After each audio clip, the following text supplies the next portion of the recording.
Olá, discípulo do Senhor e Salvador Jesus Cristo. Bem-vindos e bem-vindas à Igreja Batista Memorial da Ilha do Governador, uma igreja online e lar para você se conectar pelo seu celular ou computador. Estamos mais próximos do que você imagina. Aqui agora, eu desejo que você se sinta à vontade, sentado aí, na cadeira, no sofá, na cama ou onde você está. Deus quer falar com você. Esse é um momento muito especial, criado exclusivamente para você. Eu vou compartilhar a 15ª parte da série de mensagens bíblicas na carta do apóstolo Paulo aos Gálatas, a carta da liberdade cristã. Você sabia? Abra sua Bíblia em Gálatas capítulo 6, versículos 1 a 10. O significado da mensagem, anote aí. Igreja, a comunidade do amor. Eu fico imaginando no capítulo 5 da carta aos Gálatas, o apóstolo Paulo tratou da vida no Espírito Santo. Agora ele, o apóstolo Paulo, passa a falar sobre a ética do Espírito Santo. O apóstolo Paulo aplica princípios práticos de como essa vida no Espírito Santo funciona. A lei de Jesus Cristo Theosote se cumpre no amor, e a igreja é a comunidade do amor. Vou destacar 2 pontos importantes sobre a igreja como comunidade de ajuda e socorro. A igreja é uma comunidade terapêutica, é uma comunidade diaconal, ou seja, de serviço. Pense mentalmente, igreja, uma comunidade terapêutica. A igreja de Jesus Cristo Theosote se cumpre no amor. A igreja de Jesus Cristo Theosote vive no amor e recebeu o Espírito Santo. A igreja de Jesus Cristo Theosote nasceu segundo o Espírito Santo. A igreja de Jesus Cristo Theosote anda no Espírito Santo. A igreja de Jesus Cristo Theosote é guiada pelo Espírito Santo. A igreja de Jesus Cristo Theosote produz o fruto do Espírito Santo. A igreja de Jesus Cristo Theosote vive no Espírito Santo, mas ainda a igreja de Jesus Cristo Theosote não está no céu, a pátria celeste. Ainda há a terrível possibilidade de quedas e fracassos. Fomos libertados da condenação do pecado e do poder do pecado, mas não ainda da presença do pecado. Estamos sujeitos a fraquezas e quedas. É nesse contexto que a igreja é uma comunidade terapêutica.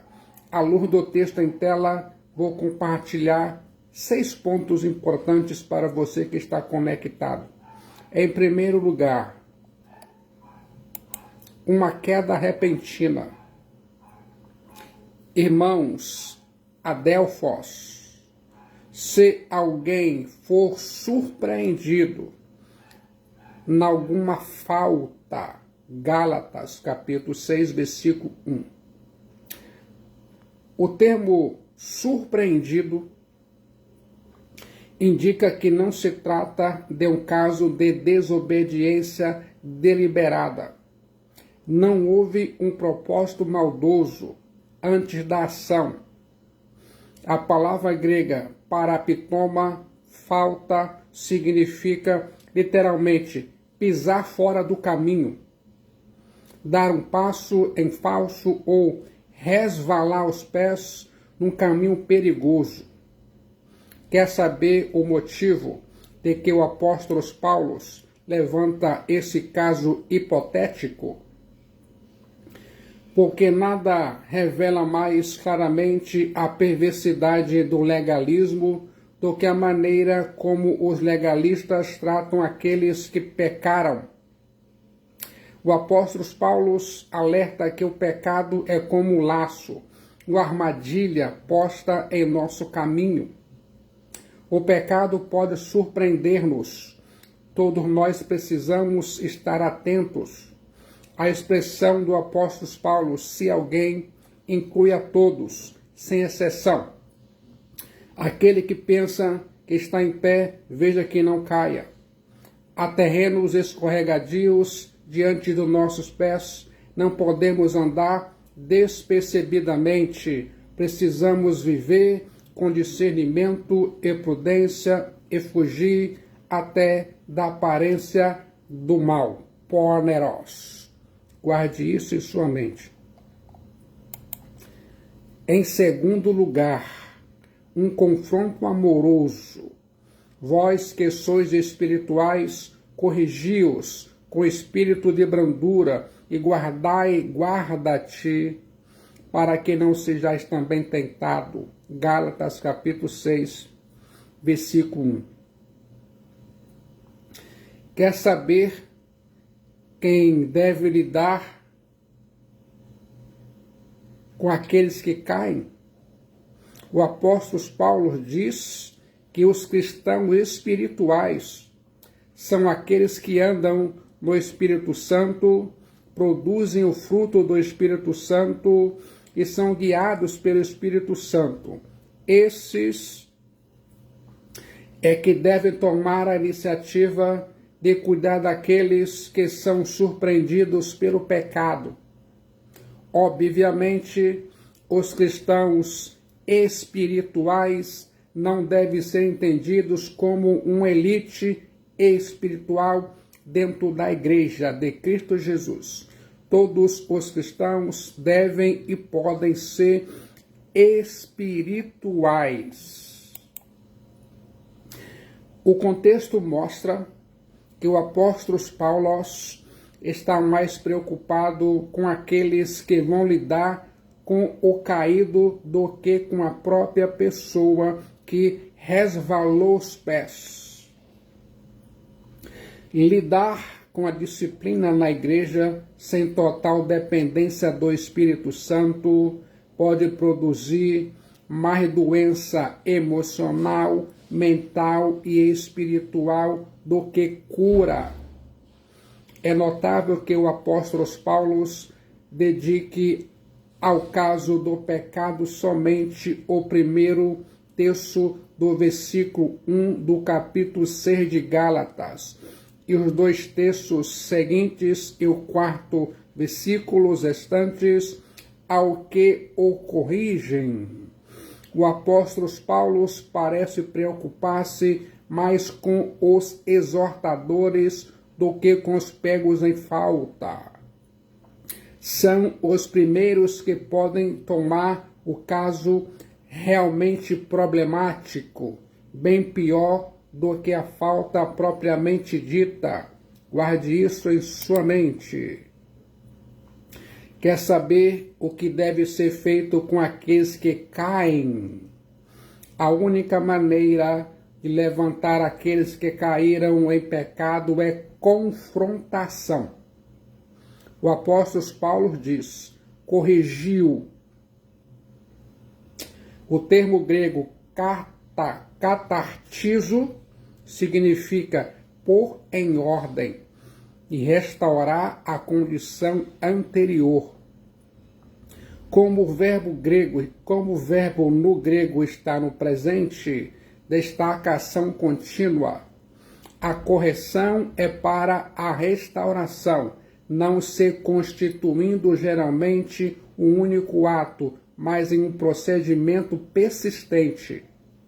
A palavra catartizo, corrige-o, era usada no grego secular como termo médico, referindo-se a encanar um osso fraturado ou deslocado.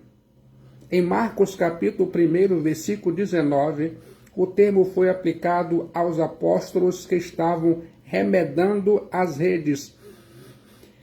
Catartizo, o fiel que cai em pecado é como um osso fraturado no corpo que precisa ser restaurado.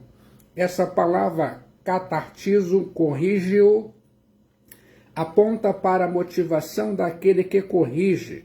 Seu intento não é tripudiar sobre o faltoso, mas ajudá-lo a colocar-se em pé.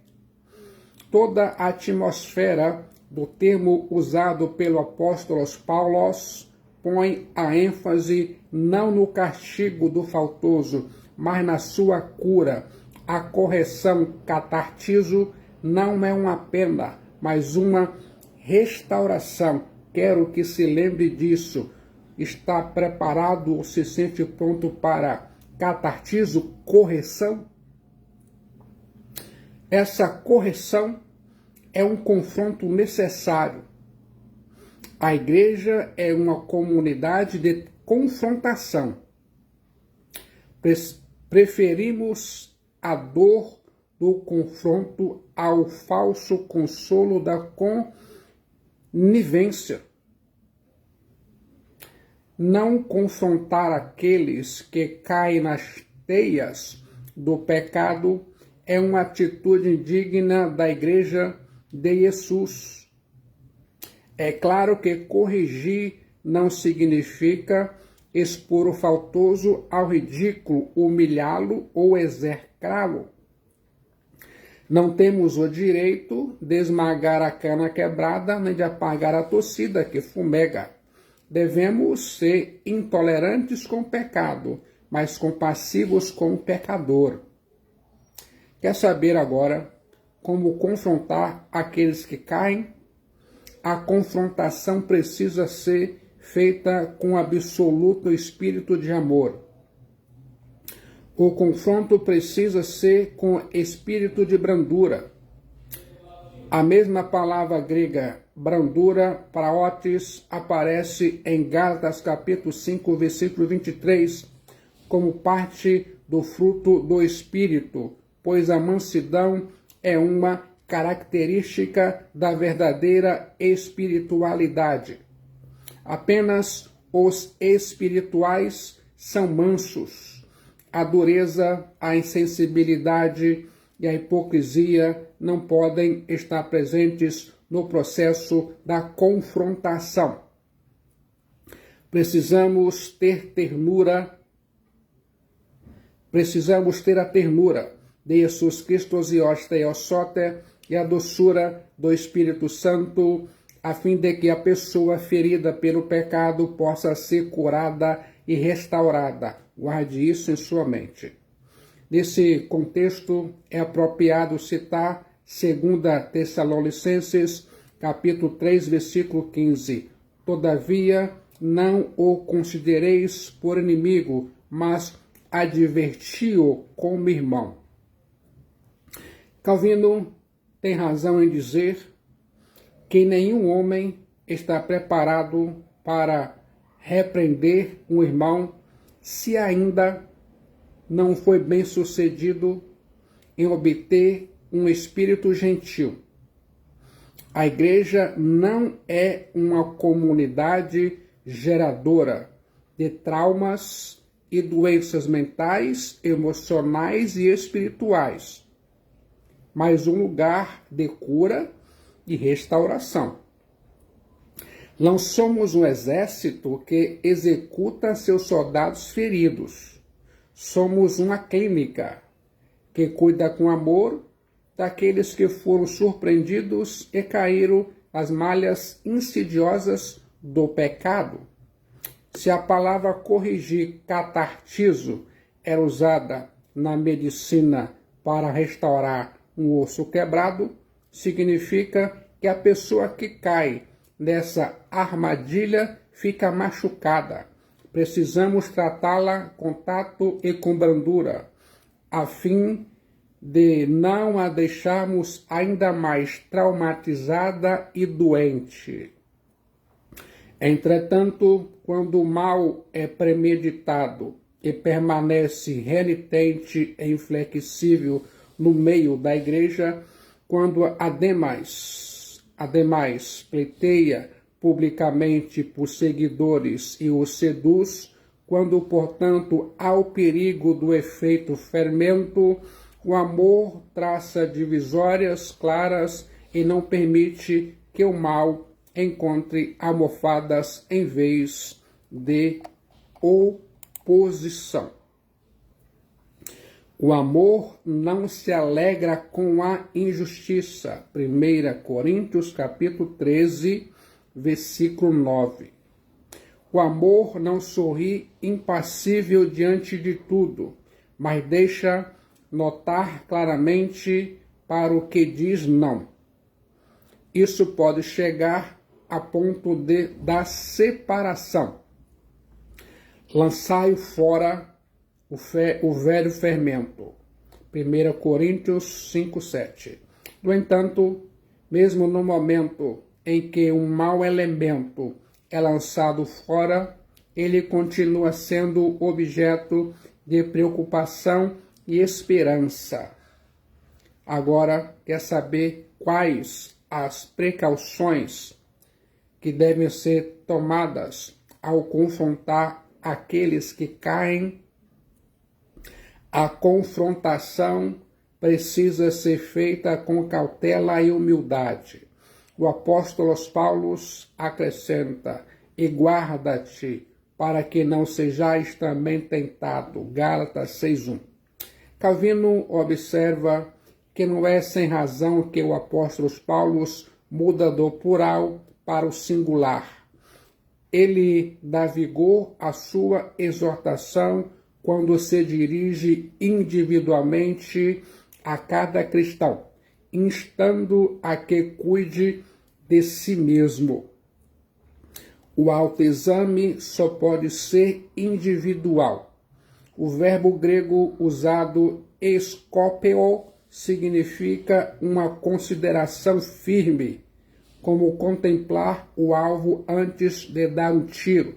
Quero que se lembre disso em sua jornada cristã. Quem corrige não pode jactar-se, julgando-se melhor do que o indivíduo corrigido. Todos temos a mesma estrutura, somos pó. Se nos apartarmos um minuto apenas da graça de Deus, podemos tropeçar e cair. Somos todos vulneráveis e dependentes da misericórdia de Deus. Portanto, precisamos vigiar para não condenar nos outros aquilo que nós mesmos praticamos, ou para não cair em práticas semelhantes àquelas que reprovamos na vida dos nossos irmãos. Pense nisso. Em terceiro lugar, uma ordem necessária: levai as cargas um dos outros, e assim cumprireis a lei de Cristo. Gálatas capítulo 6, versículo 2. A confrontação não é apenas verbal, implica ajuda prática. O apóstolo Paulo nos exorta a levar a carga um dos outros. A dor dos nossos irmãos deve doer em nós. O fardo dos nossos irmãos deve pesar sobre nós. Cada um deve pôr seu ombro debaixo das cargas daquele irmão que está gemendo. Essas cargas precisam ser carregadas coletivamente. Corrige com eficácia aquele que, além de falar a verdade em amor, com os que tropeçam, alivia o peso que os esmaga. Pense mentalmente. Amor apenas de palavras é hipocrisia. Ação é o que a palavra de Deus, a Bíblia, nos recomenda se queremos ver levantar aqueles que caíram. A ajuda prática aos feridos é a forma mais eficaz de a igreja se apresentar como uma comunidade terapêutica. E quando levamos as cargas uns dos outros, é que cumprimos a lei de Cristo. A lei de Jesus Cristo Dios Theosote tratou é amar aos outros como Ele nos ama. Este foi o novo mandamento que Jesus Cristo nos deu. Assim como o apóstolo Paulo já havia declarado em Gálatas 5,14, amar o próximo é cumprir a lei. É impressionante que amar ao próximo, levar cargas uns dos outros e cumprir a lei sejam expressamente equivalentes. Jesus Cristo Dios Theosote não apenas promulgou essa lei, mas a exemplificou. Note a ternura que Jesus Cristo Dios Theosote tratou a mulher pecadora. Note a ternura que Jesus Cristo Dios Theosote tratou do ladrão penitente. Note a ternura que Jesus Cristo Dios Theosote tratou Simão Pedro. Note a ternura que Jesus Cristo Dios Theosote tratou o paralítico de Jerusalém e ainda mais a mulher que foi apanhada em adultério. Quero que se lembre disso. É muito provável que o apóstolo Paulo esteja condenando aqui a atitude dos legalistas. Eles não estavam interessados em carregar fardos, mas em colocá-los nos ombros das pessoas. Os fariseus eram especialistas em atar fardos difíceis de carregar nos ombros dos homens. O legalista é sempre mais severo com outras pessoas do que consigo mesmo. Guarde isso em sua mente.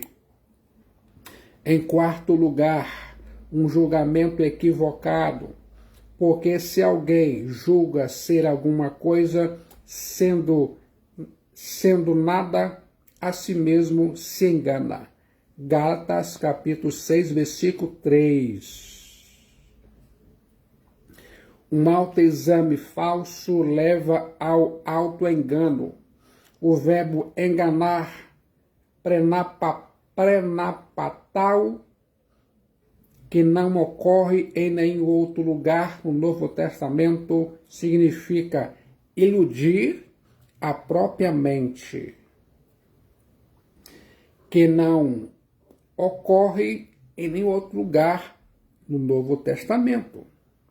O apóstolo Paulo dá a entender que qualquer cristão que alega ser alguma coisa está enchendo a mente de fantasia. Nada é mais contrário à santidade do que o orgulho. O legalista tende a denegrir a imagem dos outros só para melhorar a própria imagem.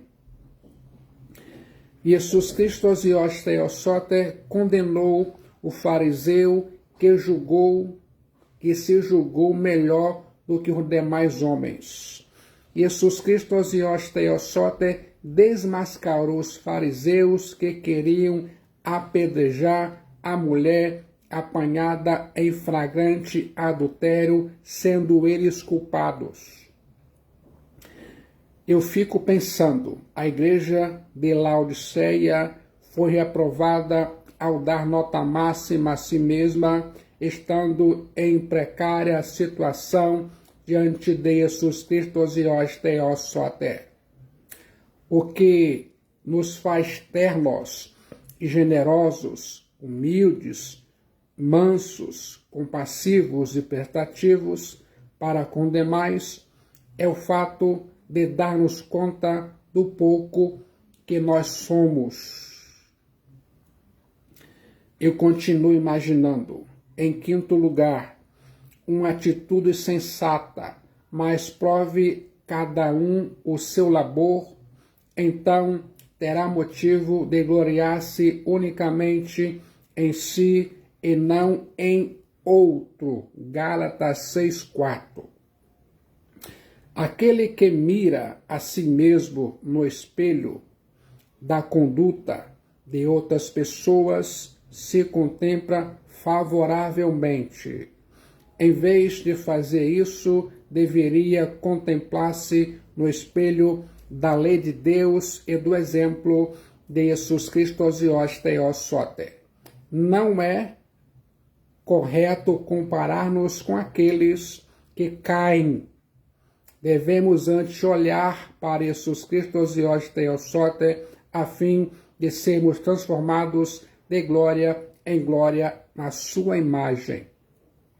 Não devemos comparar-nos com os que tropeçam e caem, mas devemos lutar para atingir a plenitude da estatura de Jesus Cristo e Theos Soter. A palavra grega dokimazo, prove, usada pelo apóstolo Paulo, significa aprovar depois de um teste ou exame.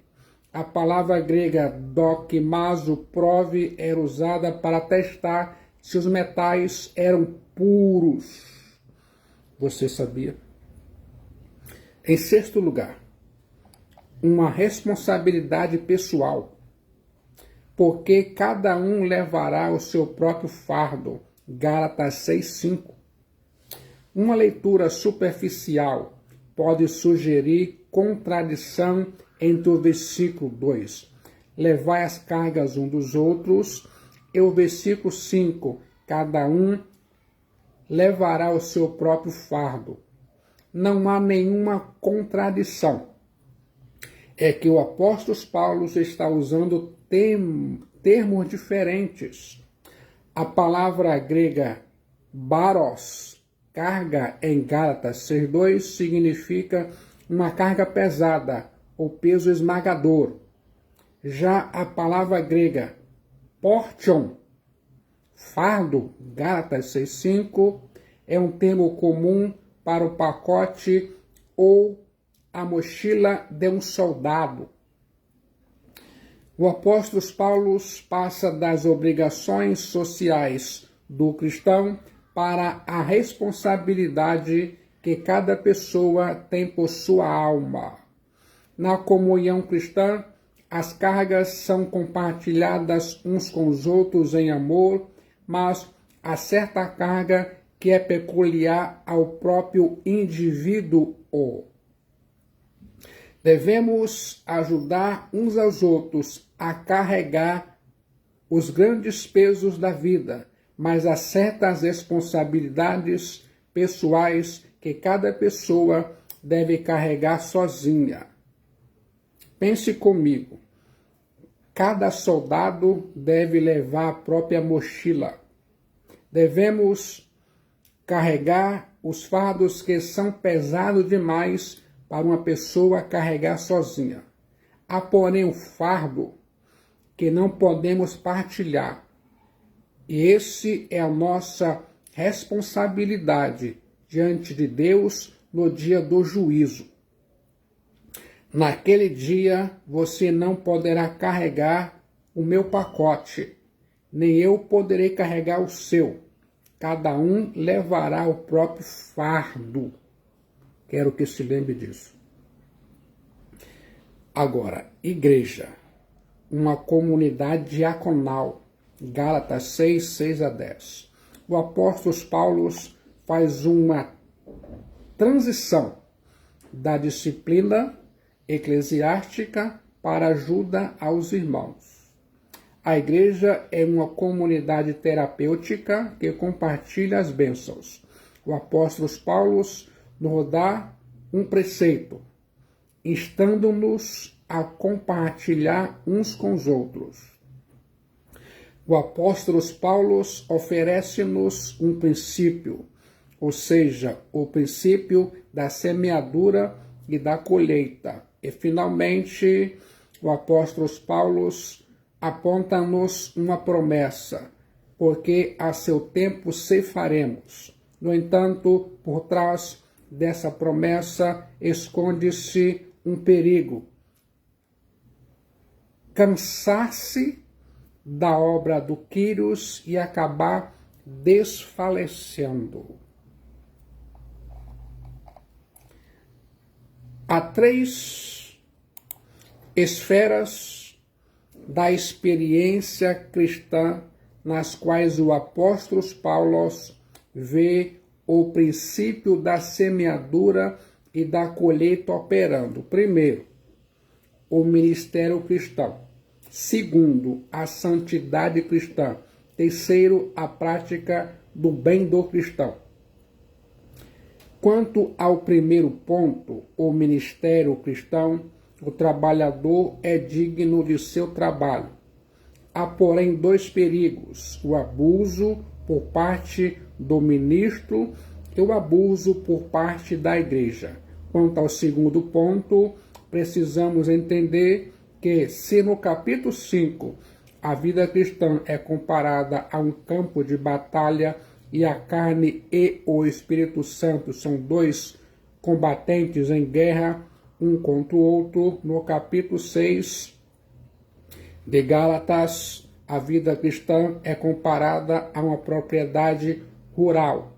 E a carne e o Espírito Santo são 2 campos que nós semeamos. Quanto ao terceiro ponto, os versículos 9 e 10 de Gálatas 6, o serviço cristão é um trabalho cansativo e exigente. Somos tentados a desanimar, a relaxar e até mesmo a desistir. Na primeira, a semente é a palavra de Deus, a Bíblia, semeada pelos mestres na mente e no coração da congregação.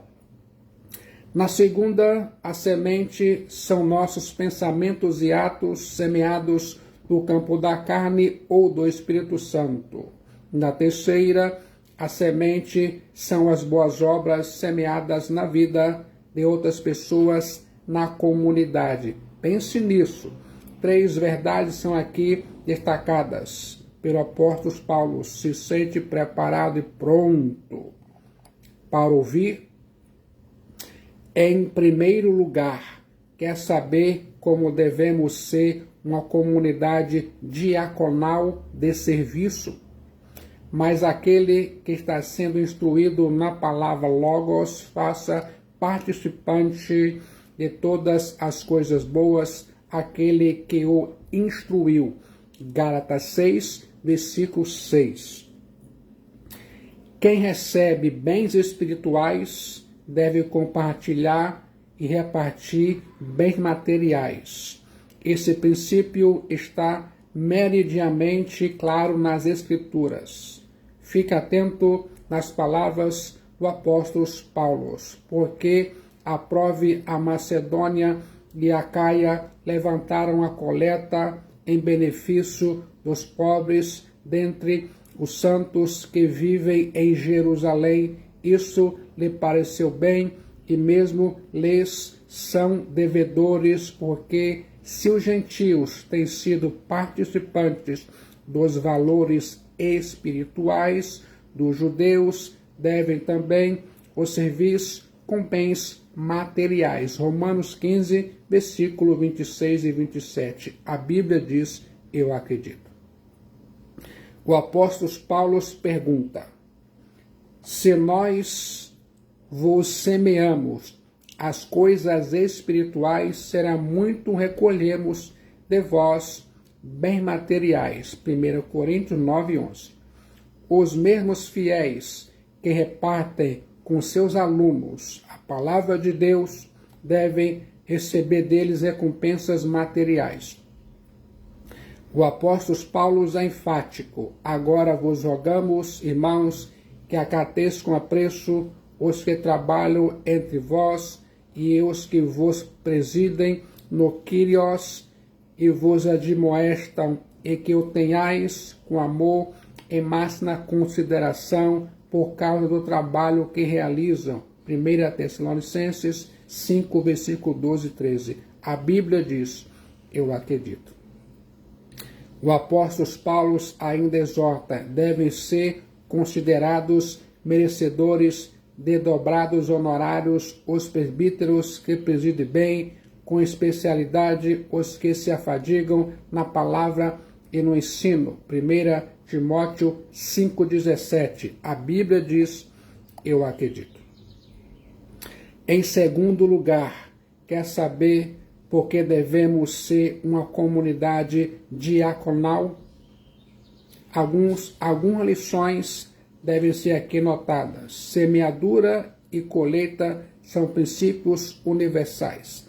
Não vos enganeis, de Deus não se zomba, pois aquilo que o homem semear, isso também ceifará. Gálatas 6,7. Tudo o que plantamos, nós colhemos. O homem é livre para escolher, mas não é livre para escolher as consequências do que escolhe.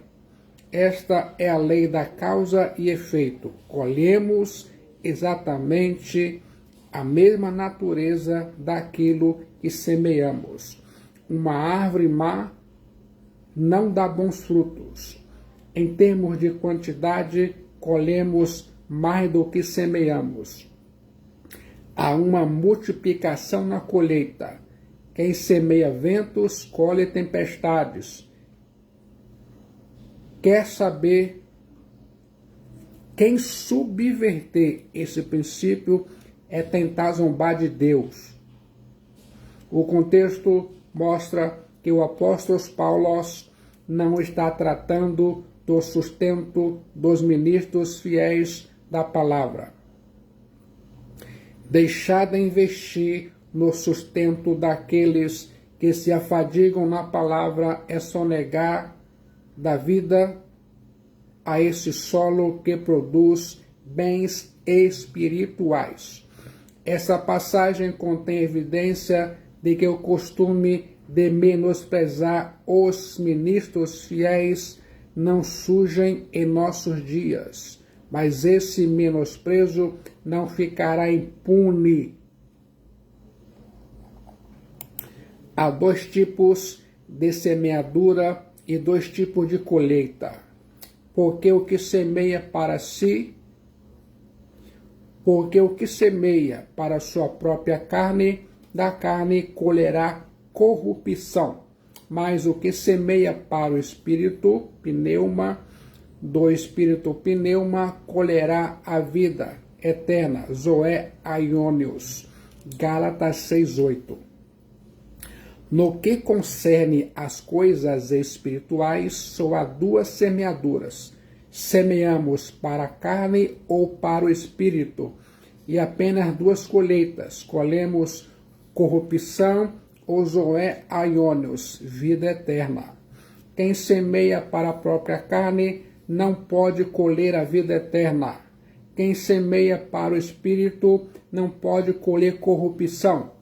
A raiz determina o fruto e não o fruto a raiz. Semear para a própria carne significa buscar a satisfação da necessidade dessa vida sem nenhuma consideração pela vida futura. Mas semear no Espírito Santo significa buscar os valores da vida que permanece. Guarde isso em sua mente. Semear para a carne significa deixar que a velha natureza se expresse livremente, enquanto semear no Espírito significa deixar que o Espírito se expresse como ele quer. Já os termos corrupção, Ezoé aionios, vida eterna, devem ser entendidos em um sentido duplo, qualitativo e quantitativo. Do ponto de vista quantitativo, os dois são parecidos, ambos durarão para sempre. A corrupção, por exemplo, longe de indicar uma aniquilação, assinala uma destruição eterna. Segundo a Tessalonicenses 1:9. A vida eterna, Zoé aionios, tem de igual forma uma duração eterna. Qualitativamente, isso tanto a respeito da alma como do corpo, as duas expressões compõem um forte contraste, corrupção e vida eterna. Os que semeiam para a carne serão levantados para a vergonha e a condenação eterna, mas os que dormem no pó da terra se levantarão, uns para vergonha e horror eternos, e outro para a vida eterna. Sua morada será nas trevas exteriores. Entretanto, aqueles que semeiam para o Espírito resplandecerão como a luz do firmamento e como as estrelas eternamente. A Bíblia diz em Daniel 12, versículo 2 e 3. Você sabe, é possível cansar-se na obra e da obra. Gálatas 6:9. E não nos cansemos de fazer o bem. Não é apenas o pecado que cansa. Fazer o bem pode produzir cansaço. Nem sempre praticar o bem traz recompensas imediatas. Nem sempre quem recebe o bem reconhece e agradece a seu benfeitor. Por isso, muitos estão cansados na obra e da obra. Neste mundo, há os que fazem o mal, os que pagam o bem com o mal, os que pagam o bem com o bem e o mal com o mal. Mas nós devemos fazer o bem, pagar o mal com o bem e jamais nos cansarmos de fazer o bem. O apóstolo Paulo nos instrui a não nos cansarmos de ajudar ao nosso próximo, de praticar boas ações e de exercer generosidade, pois o vasto número de necessitados nos sucumbe e os perdidos que se acumulam sobre nós, vindos de todos os lados, exaurem a nossa paciência. Nosso fervor é abrandado pela frieza de outras pessoas. Agora, preste atenção. Você vai ouvir. A recompensa pode demorar, mas ela é certa. Gálatas 6:9. Porque a seu tempo ceifaremos, se não desfalecermos. A semeadura muitas vezes é feita com lágrimas, mas a colheita é certa, segura e jubilosa. A colheita pode demorar, mas não falhará. A recompensa da semeadura é prometida pelo próprio Theos. Em terceiro lugar, quer saber quando devemos ser uma comunidade diaconal? Gálatas 6:10. Por isso, enquanto tivermos oportunidade, kairos, façamos o bem a todos, principalmente aos da família da fé. Com respeito à prática do bem, devemos observar aqui três coisas. Primeiro, o tempo, kairos. Calvino diz que nem toda estação é própria para lavrar e semear. Os agricultores ativos e prudentes observarão tempo apropriado e não permitirão indolentemente que esse tempo se torne inútil. Devemos fazer o bem sempre que tivermos oportunidade, kairos. Não podemos ser omissos como o sacerdote e o levita que passaram de largo diante do drama de um homem caído à beira do caminho. A necessidade do próximo é a oportunidade kairos escancarada diante dos nossos olhos. Segundo o alcance, devemos fazer o bem a todos e não apenas a um grupo seleto. Não deve existir barreira étnica, cultural, nem religiosa para a prática do bem.